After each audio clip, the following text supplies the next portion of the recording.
Kirsty, thanks for joining us. You've been described in the past as something of a clean sport crusader. Where does this interest come from? To be honest, I think it comes from being a little bit more naive in the whole doping world, just not being around it, not knowing much about it, but knowing that, I was always brought up to know what was right from wrong, and that sports is about leveling all playing fields, and knowing that you have the ability within yourself, and the things that you do on a daily basis, like eating and sleeping, are enough to make you a great athlete. You've mentioned in the past the importance of listening to the athlete voice.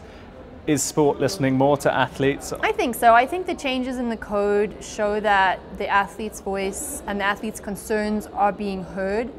I think what a lot of us don't necessarily understand or take into consideration is all the legal background that comes into making such changes. When I became a part of the WADA Athlete Commission, standing and wanting for lifetime bans and not understanding why it's not happening, I couldn't get it through my head. But then sitting down and listening to legal implications and to kind of a little bit of the other side, you sit there and you're like, okay, getting it from a 2-year to a 4-year ban is a great step, and we're in a step to the right direction. So people are hearing us. It just might take a little bit longer in convincing people that life bans are the right way to go. The revised code had a huge backing from clean athletes all over the world, and they're a real instrumental part of the process. What other main changes do you think will have an impact in the years ahead?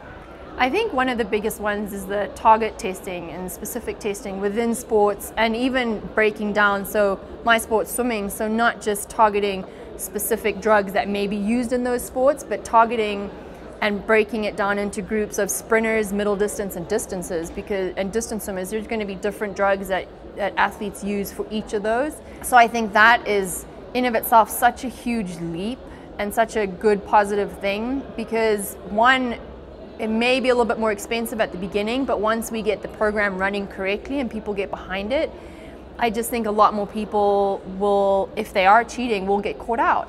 And what should be the main areas of focus for the athlete committee in the years ahead? There's been talk of working and communicating more with other athlete bodies to really have a greater impact worldwide. Would you agree with that? Yeah, 100%. I think just as in, with the WADA code and with what WADA are trying to promote is communication amongst all the groups that make up the national anti-doping associations, the federations. It's the same for the athletes, the different committees and subcommittees. If we do a better job of communicating to each other, it makes us, one, stronger, because by communicating, we know where the other people stand. And even if we don't have the same position, we can have the same respect for each other and for what we're trying to achieve. You were at the Youth Olympic Games last year. How important is it to get that message across to young athletes? It's super important. And they were really enthusiastic. Like the time I spent in the booth with the education and the quizzes, and then they're really enthusiastic. They want to know.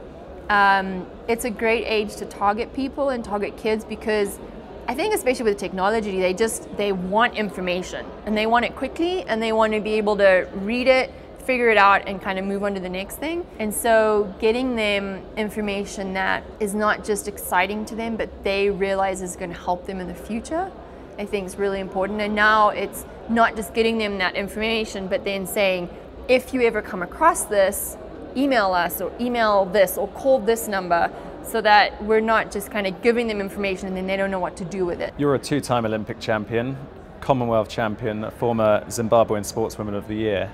What's next for Kirsty Coventry? I am training in Charlotte at the moment with the Swim Mac elite team, and loving it, really enjoying it.